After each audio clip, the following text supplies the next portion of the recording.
प्रेम से बोलो।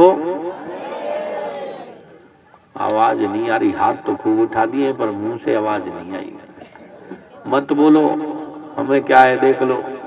हम तो आपको बता सकते हैं, जानकारी दे सकते हैं। जो भगवान का नाम नहीं जपेगा, भगवानों से देख रहे हैं बैठ के, अगले जन्म में भगवानों से मुख नहीं देंगे। जब मुंह नहीं देंगे तो फिर क्या करोगे? हैं?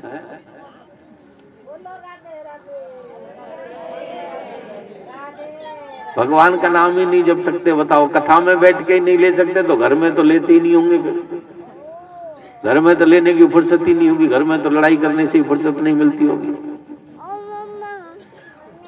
है?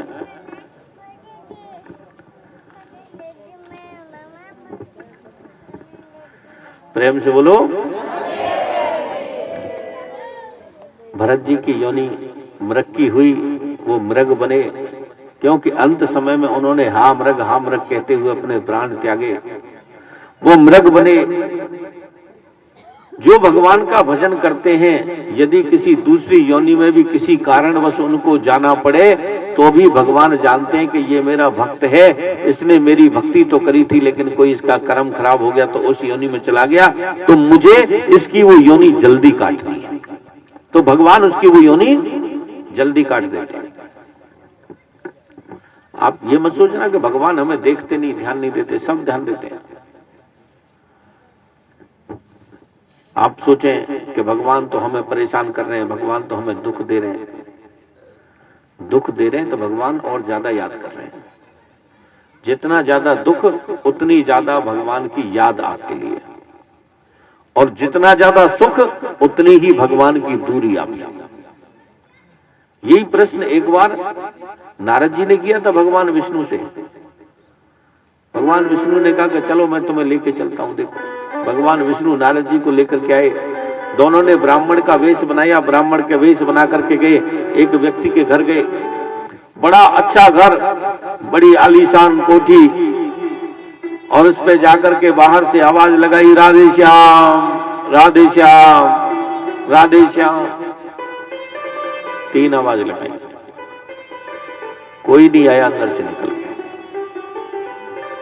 यहां पे आपको एक चीज और बता दूं मैं, जिंदगी में ध्यान रखना कि कोई भी साधु हो, कोई भी जो साधु होगा, जो संत होगा, जो असली साधु होगा, वो यदि आपके घर कुछ मांगने भी आएगा तो आपके घर के बाहर से 3 आवाज लगाएगा मात्र। 3 आवाज में आपने अंदर से आवाज दे दी तो ठीक, आप अंदर से निकल करके आ गए तो ठीक, अंदर से कह दिया महाराज रुक जा थोड़ी देर हम आ रहे हैं तो ठीक है, नहीं आवाज दी तो रुकेगा नहीं, आगे चला जाएगा, दूसरे घर पे चला जाएगा। फिर आप उसे बुलाओगे भी तो भी नहीं आएगा वो, यदि संत होगा तो।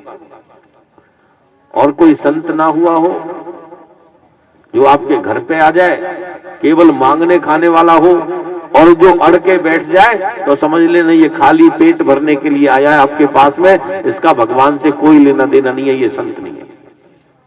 जीवन में एक चीज का ध्यान रखना कि कभी भी कोई भी संत आए, कोई महात्मा आए और आपको ये कहे कि माई हमें भोजन करा दे, तो आप उसे घर के बाहर ही भोजन देना, और वो घर के बाहर ही भोजन करेगा यदि संत होगा तो। और जो अंदर जाने का प्रयास कर रहा है कि आपके आंगन में बैठ करके भोजन करे, तो समझ लेना ये संत नहीं है, इसकी मंशा कुछ ना कुछ गलत है। संत कभी नहीं चाहेगा आपके घर में घुसना, उसको तो बाहर दरवाजे पे ही दे दोगे, वो दरवाजे पे ही पालेगा अपना और वहीं से आशीर्वाद देकर के चला जाएगा। क्योंकि आजकल बहुत तरह के मामले चल रहे हैं, मैं इसलिए आपको ये चीज बता रहा हूं। किसी को भी घर में बुला के बिठा के भोजन कराने की जरूरत नहीं है, बाहर भोजन दे दो, को बोले खाओ, यदि संत होगा तो खाएगा, और नहीं है तो उसका पता चल जाएगा आपको। और जो अंदर आने का प्रयास करा बोला चल जा, अब तुझा कुछ भी कर चल, नहीं तो महाराज लुटने में भी देर नहीं लगती। आजकल तो मामला ऐसा है या कुछ ना कुछ कपड़े में लाते हैं, सुंघा के सब खाली करके ले जाएंगे जितना तुमने सोना चांदी इकट्ठा किया होगा। भैया इसलिए बता रहा हूं, मैं आपको आगाह कर रहा हूं इस चीज के लिए कि संत कभी घर में अंदर घुसने का प्रयास करता ही नहीं है, कभी नहीं जाते। प्रेम से बोलो। तो नारद जी और भगवान विष्णु उसके दरवाजे पर 3 आवाज लगाई, किसी ने नहीं सुनी। बड़े आदमी सुनते ही कहाँ है, जिनके बड़े बंगले बन जाते हैं वो फिर सुनते नहीं है। वो तो घर के बाहर ही CCTV कैमरा लगा देते हैं, अंदर से बैठे ही देख लेते हैं कौन आया है। यदि कोई आ गया होगा, बोला साधु संत आया, बोला बाहर में जान दे, 500 रुपये और देने पड़ेंगे, थोड़ी देर चिल्लाएगा, अपने आप चला जाएगा, निकल के ही नहीं आते। नहीं आया निकल के। जब वो नहीं आया निकल के, भगवान विष्णु वहां से जाने लगे तो भगवान विष्णु ने कहा कि जा बेटा, तेरी धन दौलत और बड़े, दिन दूनी रात चौगुनी बढ़े, खूब पैसा हो तेरे पास, कह के चले आए। नारद जी सोच रहे मन में, महाराज आपकी ये क्या लीला है, पर कोई बात नहीं है, देखते। अब दूसरी जगह गए, दूसरे एक झोपड़ी में गए, बड़ा ब्राह्मण गरीब आदमी, कुछ भी नहीं उसके पास में, टूटी सी झोपड़ी, एक टूटी चारपाई। अब ये दोनों गए तो उसने कह दिया, आओ महाराज बैठो। ब्राह्मण देव आए दरवाजे पर, अब आपका स्वागत है, बैठिए। अपनी चारपाई दे दी, बैठो। उन्होंने कहा कि भाई भक्त, हमें भूख लगी है, कुछ खाने के लिए दे दे। बोले महाराज मेरे पास तो कुछ खाने के लिए है नहीं, मेरे पास तो सिर्फ मेरी एक गाय है, ये जो गाय दूध देती है मैं इसी का दूध पी लेता हूँ, और कुछ है ही नहीं। इसका दूध बचा हुआ है थोड़ा सा, मैंने अपने लिए रखा था, मैं आपको दे देता हूँ। वो उसने ला करके गाय का दूध उनको, जो भगवान विष्णु और नारद जी जो ब्राह्मण बने हुए थे, उनको दे दिया। उन्होंने वो दूध पिया, वहां से निकलने लगे। निकल के जब बाहर जाने लगे तो भगवान विष्णु ने कहा कि जा तेरी गाय मर जाए। अब नारद जी को बड़ी बुरी लगी। नारद जी ने कहा भगवान आपका तो दिमाग खराब हो गया लगे, आप तो पता नहीं क्या कर रहे हो, ये उल्टी बात। बोले जो आदमी घर से निकल के नहीं आया, जिसने आपको पानी तक के लिए नहीं पूछा, उस आदमी को तो तुमने इतना धन दौलत और दे दी, और जिस आदमी के पास जो अपना सब कुछ था वो तुम्हें दे दिया, उसके पास है ही कुछ नहीं, जीने का सहारा उसकी मात्र एक गाय है, वो गाय को भी तुमने उससे छीन लिया। गाय के लिए भी कह दिया गाय मर जाए। तब भगवान विष्णु ने बताया कि देखो नारद, वास्तविकता तो यह है कि जो वो व्यक्ति है जिसके पास इतना धन है, वो धन के अहंकार में इतना डूबा हुआ है, वो धन में इतना मतलब बिल्कुल डूब गया है कि उसे भगवान की भक्ति की, भगवान के भजन की, धर्म कर्म की कोई चिंता नहीं। और मैंने उसे धन इसलिए दिया है कि वो धर्म में ही डूबा रहे, जिंदगी में उसे भगवान की किसी की मेरी याद आए ही ना, मेरे को याद ही ना करने का उसे समय मिले, इसलिए और ज्यादा धन दे दिया कि तू धन में ही डूब। और ये जो ब्राह्मण था जिसके पास में एक गाय थी, मैंने इसको इसलिए दिया कि मुझे पता है कि इसका एकमात्र सहारा जीने का गाय है, लेकिन गाय में इसके प्राण बसे हुए हैं और अब इसकी मृत्यु होने वाली है। कहीं ऐसा ना हो कि ये इतना अच्छा आदमी है, इसने इतने अच्छे कर्म किए हैं, इतना अच्छा जाप किया है, ये मोक्ष को प्राप्त होने वाला है, ये मेरे धाम को आने वाला है। कहीं ऐसा ना हो ये गाय इसके जीवन में रोड़ा बन जाए और गाय में इसके प्राण चले जाए और गाय को याद करता करता मरे, तो ऐसे गाय की योनि में जाना पड़ जाए। इसलिए मैंने इसकी गाय छीनी है कि ये कम से कम अब इसका सहारा जो दूर हो जाएगा तो ये मेरे पास आएगा और मेरे धाम को आ जाएगा सीधा। इसलिए मैंने इसके ऊपर, जो आपको लग रहा है ना कि मैंने इसको श्राप दिया है, वो श्राप नहीं है, वो इसको आशीर्वाद है। और जो लग रहा है कि उसको आशीर्वाद दिया है, वो वास्तव में उसके लिए श्राप है कि वो धन में ही डूबा रहे 24 घंटे, वो किसी को याद ही नहीं करे। तो हमें महाराज कभी कोई दुख आ जाए जीवन में, कोई परेशानी आ जाए, तो ये मत समझ लेना कि भगवान ने हमें दुख दे दिया। सोचना कि अब भगवान ने हमारे ऊपर कृपा कर दी और भगवान ने हमें कोई ना कोई आशीर्वाद दिया है, हमारा कोई ना कोई पाप कर्म काट दिया है। तो भगवान सब देखते हैं, जो भक्ति कर रहा है उसकी योनि जल्दी काट देते हैं। वो मृग की योनि कटी, अगले जन्म में फिर उनको जन्म मिला एक अंगिरस गोत्रीय ब्राह्मण के घर में, और संयोग से वहां भी उनका नाम पड़ा भरत। वो 9 भाइयों में सबसे छोटे थे, बड़े अच्छे ब्राह्मण थे उनके पिता, लेकिन जब वो थोड़े से बड़े हुए तो उनके पिता 4 महीने में उनको ये गायत्री मंत्र तक नहीं याद करा पाए। सबने तो पढ़ लिए, सब तो विद्वान थे, लेकिन भरत जी को ही गायत्री मंत्र तक याद नहीं हुआ 4 महीने में। ऐसा नहीं है कि याद नहीं हुआ हो, उनको याद था, और उनको तो पिछले अपने जन्मों की याद थी भरत जी को, लेकिन जानबूझ के याद नहीं किया। कि जानबूझ के याद इसलिए नहीं किया कि मैं याद कर लूंगा तो मुझे कहीं ना कहीं काम पे भेजेंगे फ्री, है ना। कोई कोई होता है ना बच्चा, उससे कह दो जब चाय बना ला, तो वो कहो तो चाय में चीनी ज्यादा डाल दे, चाय पत्ती ज्यादा डाल दे, अच्छी ना बनाए।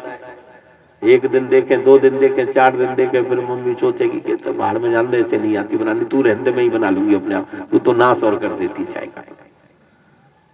होता है ना। और जिससे काम ना करना हो ना, तो मैंने आइडिया बता दिया है, 2-4 दिन काम खराब कर देना, फिर अपने आप ही बच जाओगे काम से। छोटी छोटी जानकारी है ये, प्रेम से बोलो। तो ये जानबूझ के याद नहीं किया उन्होंने सोचा नहीं पढ़ता है कोई बात नहीं, नहीं पढ़ता है तो उसे खेतीबाड़ी में लगा दो। अब खेतीबाड़ी में भेज दिया, और खेतीबाड़ी में भेज दिया, जो ज्वार बाजरा जो होता है उस पे पक्षियों की रखवाली के लिए भेज दिया। लेकिन उनकी तो वृत्ति अलग तरह की थी, वो चिड़ियाओं को भगाते नहीं थे और उल्टा बुलाते थे। भेजा तो था चिड़िया भगाने के लिए, और वो वहां जाके बैठ के, आओ चिड़िया खाओ खेत, राम जी की चिड़िया, राम जी को खेत, आओ चिड़िया खाओ भर भर पेट। वो उल्टा बुला के खिलाया, पूरा खेत उजाड़ दिया, अपना ही खेत उजाड़ दिया। उनके पिताजी ने देखा, बोला इसने तो खेत ही उजाड़ दिया, तो उनका नाम रख दिया जड़ भरत। जड़, जड़ माने मूर्ख। मूर्ख शब्द वैसे मुझे बहुत अच्छा लगता है, क्योंकि मूर्ख के ऊपर मैंने एक पहले बहुत दिन पहले कविता लिखी थी, उसका शीर्षक था सुख चाहे तो मूर्ख बन जा। यदि जीवन में किसी को सुख चाहिए ना, वास्तविक सुख की आवश्यकता हो, तो मूर्ख बन जाना चाहिए। मतलब मूर्ख होना नहीं, बनना, जानबूझ के जो बने। अब बुद्धि से कोई मूर्ख हो उसका तो कुछ नहीं है, लेकिन जानबूझ के बन जाए। कोई कहने के तूने ये किया, बोला हाँ जी, बोले ये किया कि हाँ जी, बस हाँ जी करता रहे, और अपना जो उसका ध्यान है वहां लगा रहे, भगवान का चिंतन करता रहे, तो वो मूर्ख अच्छा है। ऐसे ही मूर्ख थे जड़ भरत जी। जड़ भरत जी को कुछ भी कहो कोई फर्क ही नहीं पड़ता था, किसी को उत्तर ही नहीं देते। किसी ने कुछ भी कहा, बुरा भला कहा, कोई बात नहीं, चलो छोड़ो, बाहर में जाओ। उनको अपना मतलब है, अपनी मंजिल से मतलब है। घर से निकल गए, अब घर से निकल गए, वो तो भगवान का भजन करते थे, जंगल में गए। अब जंगल में जाकर के बैठे, भगवान का भजन करने के लिए बैठे वो, तो देखे तो वहां भी गांव वाले आ गए। अब कई बार आ जाते हैं गांव वाले, परेशान करते हैं। कोई कोई तो आ जाएगा, बोला महाराज आशीर्वाद दे दो, नौकरी लग जाए।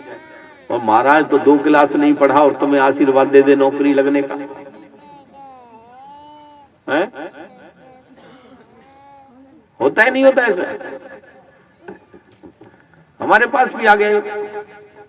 एक आदमी आया, बीकानेर में कथा चल रही थी, आगे बड़ा सारा सामान लेके आया, बड़ी दुनिया भर की चीजें लेके आया। पूरा महाराज एक वो बड़ा सा कार्टून था, भर के ले आया, ला के रख दिया, और दूर से ही आगे बोला महाराज आपने बड़ी कृपा करी, बड़ा आशीर्वाद दिया। क्या हुआ?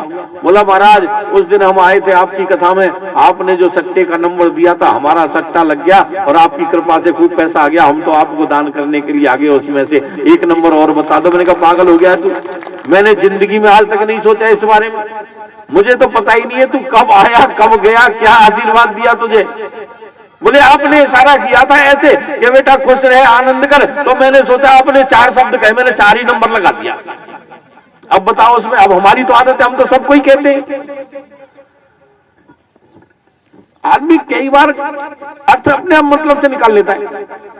तो साधु संतों को भी कोई ना भी चाहे ना तो भी पीछे पड़ जाते हैं लोग कि महाराज हमारा ये कर दो, महाराज वो कर दो। अब वो महाराज अपना भजन करेगा, तुम्हारे चक्कर में पड़े, और तुम्हारे चक्कर में पड़ेगा तो वो जीवन में अपना नहीं कर पाएगा। जड़भरत जी की वही स्थिति। जड़भरत जी ने देखा कि सब लोग मुझे परेशान करते हैं, तो कोई बात नहीं, उन्होंने एक उपाय ढूंढ लिया। दूसरे दिन सुबह सुबह एक पत्थर उठा के मुंह पे रख लिया अपने। अब जो भी आए वो तो कह रहे ये तो पागल है, हम तो इसे बड़ा महाराज समझ रहे थे कि बड़ा महाराज है, कुछ चीज अच्छी बताएगा, और ये तो पत्थर मुंह पे रख के कौन लेटेगा। और पत्थर मुंह पे रख के लेट गए। लेकिन वो जानबूझ के रखा है उन्होंने, जानबूझ के मूर्ख बने, तो जानबूझ के मूर्ख बनना अच्छा है। फिर वो भगवान का भजन करते रहे। एक बार किसी कबीले के सरदार को कोई बलि देनी थी, जड़ भरत जी को ही लेकर के गए। जड़ भरत जी को बलि देने के लिए गए, लेकिन वहां मां भद्रकाली स्वयं प्रकट हुई और आकर के उन्हीं की तलवार छुड़ा करके उनका ही वध किया और भरत जी को बचा लिया। जो भगवान की भक्ति करते हैं तो भगवान उनको बचाते भी हैं। जो भगवान के भरोसे रहेगा तो उसकी जिम्मेवारी भगवान स्वयं उठाते हैं। प्रेम से बोलो। आगे एक दिन सिंधु सौवीर देश का राजा रहुगण पालकी में बैठ करके जा रहा था। 4 कहार थे पालकी में, एक को बुखार आ गया, बीमार हो गया। उन्होंने कहा कि महाराज एक कहार बीमार हो गया। रहुगण ने कहा कि किसी को भी लगा दो पालकी में, जोड़ दो। और संयोग से जड़ भरत जी मिल गए, जड़ भरत जी को जोड़ दिया। जड़ भरत जी की वृत्ति ऐसी थी कि वो जब चलते थे तो 5 कदम आगे देख करके चलते थे कि कहीं कोई कीड़ा मकोड़ा, कोई चींटी इत्यादि पैर के नीचे ना आ जाए। कभी इधर चलते कभी इधर चलते, पालकी में तो सीधा चलना पड़ता है, और वो तो कभी इधर कूद जाए कभी इधर कूद जाए, तो पालकी ऐसे घूमे। राजा रहुगण अंदर से शोर चिल्लाया, बोला क्या कर रहे हो तुम, सीधे क्यों नहीं चल रहे। उन्होंने कहा महाराज हम तो सीधा चल रहे हैं, लेकिन ये जो नया कहार आया है इसमें चला नहीं जा रहा, ये उल्टा चल रहा है। बोला इसको कह दो ये जानता नहीं है मुझे, मेरा नाम रहुगण है और इस संसार में यमराज के बाद में मेरा ही नंबर आता है दंड देने में। ऐसा दंड दूंगा जो ये 7 पुश्तें इसकी याद रखेंगी। इतने ही कोई आगे कोई कीड़े मकोड़े आ गए तो फिर उन्होंने छलांग मार दी, और छलांग मारी तो राजा रहुगण का सर जाकर टकराया पालकी में बांस से, धड़ाम से लगी सर में। और ज्यादा क्रोध में हुआ, ज्यादा जब कहने लगा, जड़ भरत जी से जब नहीं सहन हुआ तब जिंदगी में पहली बार बोले हो कि राजन तुम किसकी बात कर रहे हो, किसको कष्ट देने की बात कर रहे हो, तुम तो मुझे जानते ही नहीं, मुझे तुम जानते ही नहीं, मुझे कष्ट दे कैसे दोगे। और जो तुम मुझे देख रहे हो, जो मेरा ये शरीर तुम्हें दिखाई दे रहा है, ये मैं थोड़ी हूं, ये तो मेरा पंच तत्व का बना हुआ शरीर है, इसे तुम कष्ट देके क्या ले लोगे। जब राजा रहुगण ने सर बाहर निकाला और देखा उनके कंधे पर मोटा सा जनेऊ पड़ा हुआ है, तब उनको कहा कि ठहरो, पालकी नीचे रखो। पालकी नीचे रखी, राजा रहुगण आया। राजा रहुगण समझ गया कि ये कोई ना कोई श्रेष्ठ व्यक्ति है और ये ब्राह्मण है जाति से, इससे मुझे कुछ ना कुछ ज्ञान भी मिलेगा। आकर के सामने बैठा और कहा कि महाराज जो आपने मुझे अभी ज्ञान दिया वो आप दोबारा से बताएं। जब उन्होंने कहा कि मैं जो हूं, मैं का मतलब आत्मा है और आत्मा को कभी भी मारा नहीं जा सकता। भागवत गीता में बताया ना, नैनम छिद्दन्ति शस्त्राणि नैनम दहति पावकः न चैनम क्लेदन्तापो न शोषयति मारुतः। बोले आत्मा ना तो किसी शस्त्र से काटा जा सकता है, न जल से भिगोया जा सकता है, न अग्नि से जलाया जा सकता है, न हवा से सुखाया जा सकता है आत्मा को। और तुम आत्मा को कष्ट देने की बात कर रहे हो, तो मुझे कष्ट नहीं दे सकते, कष्ट शरीर को दे सकते हो, मुझे नहीं दे सकते। राजा रहुगण ने कहा कि नहीं महाराज, सत्संग तो मैं भी करता हूं। एक बात बताओ, कोई पतीले में चावल रखे हो, उसमें पानी डालो, नीचे से अग्नि लगाओ, तो अग्नि चावल को तो नहीं लगती सीधी, लेकिन अंदर चावल है तो चावल पकता है। चावल को अग्नि लगती है लेकिन सीधी नहीं लगती, अग्नि लगेगी बर्तन को, बर्तन में पानी गर्म होगा और पानी के अंदर चावल होंगे, चावल गर्म हो जाएगा, चावल पक जाएगा। ऐसे ही ये जो आत्मा है ये भी तो शरीर के अंदर रहती है। यदि शरीर को कष्ट मिलेगा तो उस शरीर में आत्मा रह रही है, उसको भी कष्ट मिलेगा। जड़ भरत जी ने कहा कि राजन तुम सोच रहे हो कि तुम बड़े होशियार हो, लेकिन रहे तुम निरे मूर्ख। अरे तुम ये सोचो कि तुम जिस चीज की संज्ञा दे रहे हो, ये चारों चीजें तो ऐसी हैं जिनको स्पर्श किया जा सकता है, जिनको नेत्रों से देखा जा सकता है, जिनको महसूस किया जा सकता है। बाकी आत्मा ऐसी है कि आत्मा को ना तो देखा जा सकता और ना उसे स्पर्श किया जा सकता, ना कभी महसूस किया जा सकता। इसलिए आत्मा को कष्ट नहीं होता, कष्ट केवल देह को ही होता है। राजा रघुगण जड़ भरत जी के चरणों में पड़ गया और उनसे क्षमा मांगी और हमेशा हमेशा के लिए जड़ भरत जी की संगत में जाकर के रहने लगा। प्रेम से बोलो।